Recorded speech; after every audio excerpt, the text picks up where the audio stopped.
प्रारंभिक शिक्षा विभाग में जेबीटी शिक्षकों के पदों पर पात्र लोगों की नियुक्तियों के मामले की विभागीय जांच लगभग पूरी हो गई है। शिक्षा निदेशालय ने 3 में से 1 शिक्षक को बर्खास्त कर दिया है, जबकि और 2 अध्यापकों की जांच जारी है। बर्खास्त शिक्षक से 3 साल के वेतन की रिकवरी भी की जाएगी। प्रारंभिक शिक्षा विभाग हमीरपुर के उपनिदेशक संजय कुमार ठाकुर ने इसकी पुष्टि की है। साक्षात्कार लेने वाली स्क्रीनिंग कमेटी सदस्यों के खिलाफ भी विभागीय जांच बैठा दी गई है। नेता प्रतिपक्ष मुकेश अग्निहोत्री समेत कांग्रेस के 7 विधायकों ने सदन में अविश्वास प्रस्ताव पेश किया। अग्निहोत्री ने कहा कि सरकार ने अपना विश्वास खो दिया है। उपचुनाव में भाजपा 4 सीटों पर हार गई। सदन में प्रस्ताव पेश होते ही खारिज कर दिया गया। विधानसभा अध्यक्ष विपिन परमार ने नियमों का हवाला देकर चर्चा की अनुमति नहीं दी। विपिन परमार ने कहा कि नियमानुसार कांग्रेस के 23 सदस्य सदन में होने चाहिए। इस नियम का हवाला देकर प्रस्ताव निरस्त कर दिया गया। कांग्रेस के 23 में से 18 सदस्य सदन में थे। कांग्रेस विधायकों ने सदन में चर्चा क्यों नहीं होती के नारे लगाना शुरू कर दिए। इसके बाद कांग्रेस विधायक सदन से वॉकआउट कर गए।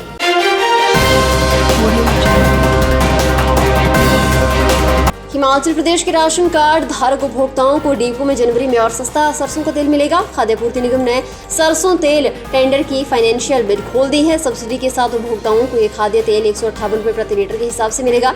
वर्तमान में उपभोक्ताओं को डिपो में 168 रुपये प्रति लीटर के हिसाब से तेल दिया जा रहा है। इसके अलावा सरकार ने दारों में पहले ही 15 से 20 रुपये तक के रेट कम कर दिए हैं। हिमाचल प्रदेश के 19 लाख राशन कार्ड परिवारों को सब्सिडी पर राशन मिलता है।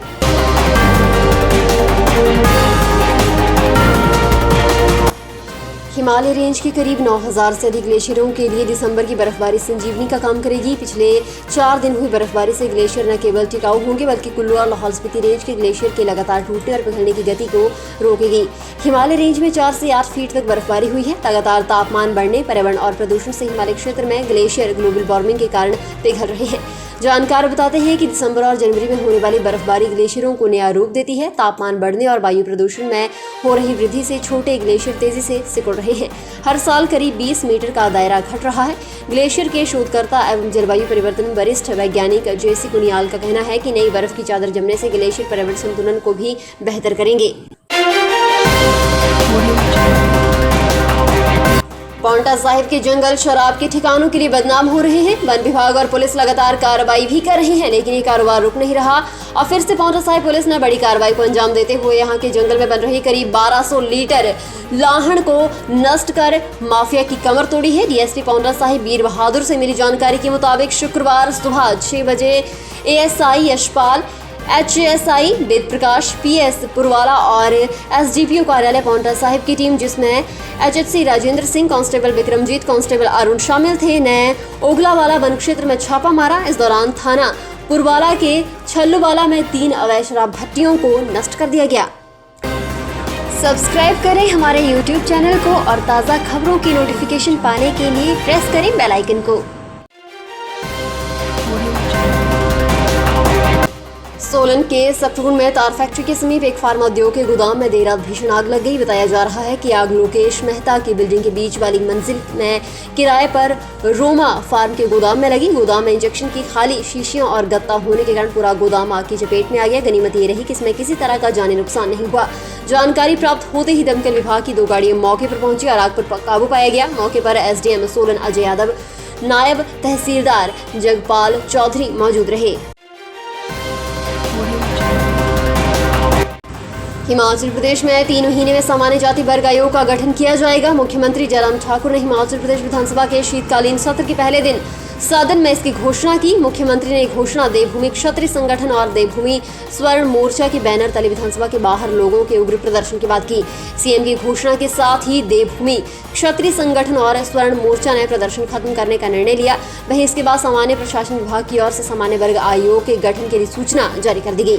आयोग का संविधान और कार्यकाल संबंधी शर्तें बाद में अलग से अधिसूचित की जाएंगी। इस संबंध में विभाग के सचिव देवेश कुमार की ओर से अधिसूचना जारी की गई है।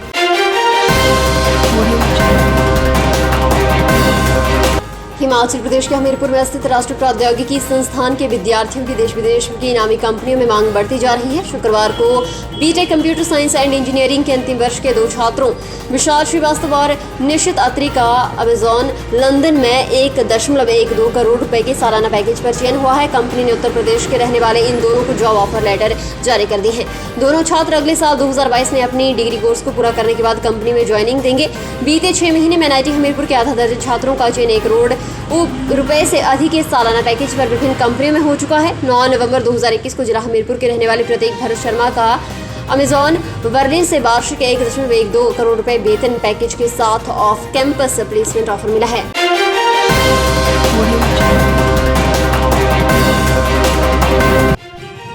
उपायुक्त ऊना राघव शर्मा की अध्यक्षता में मुख्यमंत्री द्वारा ऊना जिला में की गई विभिन्न विकासात्मक परियोजनाओं की घोषणाओं को लेकर समीक्षा बैठक आयोजित हुई। उपायुक्त ने विभिन्न विभागों के अधिकारियों से जिला में चल रही परियोजनाओं की फीडबैक ली।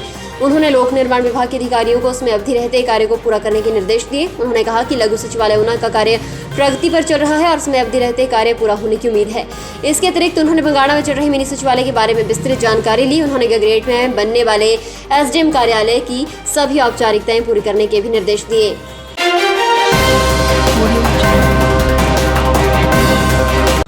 हेलीकॉप्टर दुर्घटना में देश के पहले सीडीएस जनरल बिपिन रावत, उनकी धर्मपत्नी मधुरिका रावत सहित मारे गए 11 जवानों की आत्मा की शांति के लिए सेंट एडवर्ड स्कूल में शुक्रवार को प्रार्थना सभा करवाई और नामांकन से सभी को विदाई दी गई। इसमें स्कूल के प्रधानाचार्य फादर अनिल स्क्वेरा और स्टाफ ने मोमबत्तियां जलाकर बिपिन रावत को याद किया। प्रार्थना सभा में जनरल रावत की 3 सहपाठी विशेष रूप से शरीक हुए। करीब 1 घंटे तक हुई इस प्रार्थना सभा में स्कूल के सदनों के कैप्टनों ने भी जनरल रावत को याद किया। भक्ति संगीत के साथ हुई प्रार्थना सभा में टीवी शो में अमिताभ के साथ नजर आए स्कूल के छात्र अरुणोदय ने भक्ति गीत भी गाया। फिलहाल के लिए बस इतना ही और बड़ी खबरों के लिए बने रहे न्यूज़ सुपर भारत के साथ।